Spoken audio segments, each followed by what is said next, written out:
teman-teman, kita bahas lagi tentang perdukunan di YouTube. Ya, konten-konten oknum yang mengaku sakti, bisa melakukan pengobatan, bisa memanggil jin, menggerebek dan menghancurkan dukun santet.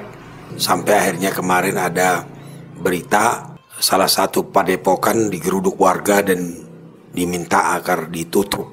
Teman-teman, seperti sering saya sampaikan bahwa keahlian-keahlian mereka itu sebenarnya kalau dimanfaatkan untuk kebaikan boleh-boleh saja, semacam atraksi, pertunjukan. Tapi kalau niatnya untuk memanfaatkan, untuk mengambil keuntungan dari orang yang bermasalah atau yang sedang bermasalah atau yang sedang sakit, nah itu jadi kurang pas menurut saya ya.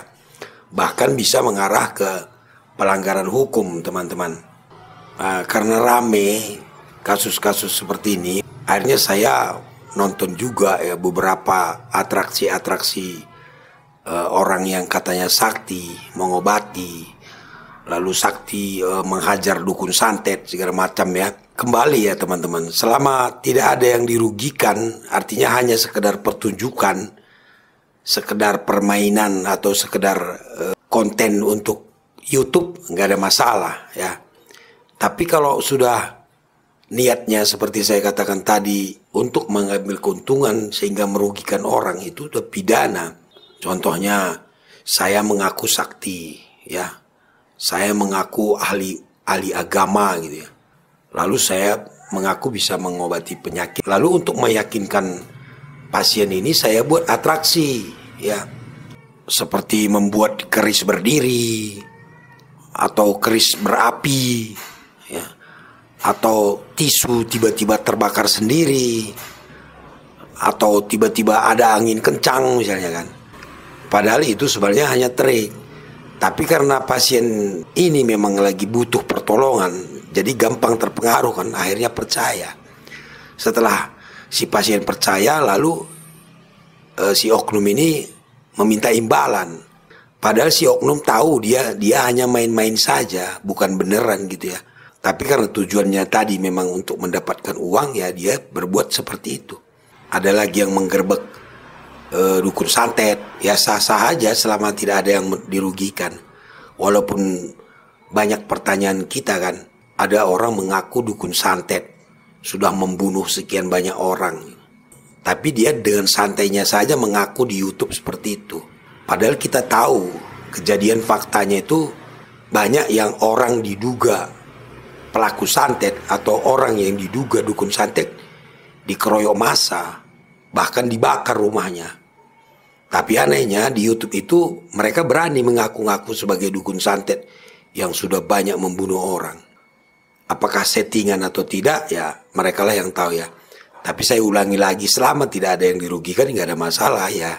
Tapi ada hal-hal yang perlu juga kita hati-hati ya, khususnya bagi pelaku-pelaku konten seperti ini. Jika Anda menggunakan senjata tajam, menyerang dukun santet, terus menggunakan senjata tajam, atau si dukun santetnya juga menggunakan senjata tajam, itu sudah kena pasal teman-teman, kena undang-undang darurat ya, ancamannya tinggi itu teman-teman. Jadi kalau kita membawa-bawa senjata tajam, itu kena kita undang-undang darurat. Sudah banyak yang dihukum ya gara-gara membawa senjata tajam, masuk penjara. Lalu keanehan lainnya lagi, ada orang pukul-pukulan ya. Kalau jarak jauh misalnya, belum ada lah pidananya ya. Misalnya pukulan jarak jauh gitu, atau ditiup orang itu terlempar misalnya, tidak ada pidananya karena sulit membuktikannya kan. Tapi kalau sudah fisik benar-benar dipukul, itu sudah kena penganiayaan. Tapi anehnya lawannya itu tidak juga melapor kan. Itulah yang membuat penonton merasa curiga, ini jangan-jangan settingan. Kalau saya ya teman-teman, kita sebagai penonton ya kita anggap aja lah hiburan ya. Tetap saja kita gunakan akal sehat. Selama itu menghibur ya kan, nggak masalah ya. Lalu buat rekan-rekan yang menggunakan jasa orang-orang sakti itu ya, mulailah berpikir ya, gunakan akal sehat kita, jangan terlalu mudah percaya. Akhirnya Anda keluar biaya tapi tidak bermanfaat. Lalu yang terakhir seperti saya sampaikan kemarin bahwa penipuan atau membawa-bawa senjata tajam itu bukan delik aduan. Artinya apa? Perkara penipuan, perkara senjata tajam tidak perlu orang melapor. Polisi bisa melakukan proses hukum.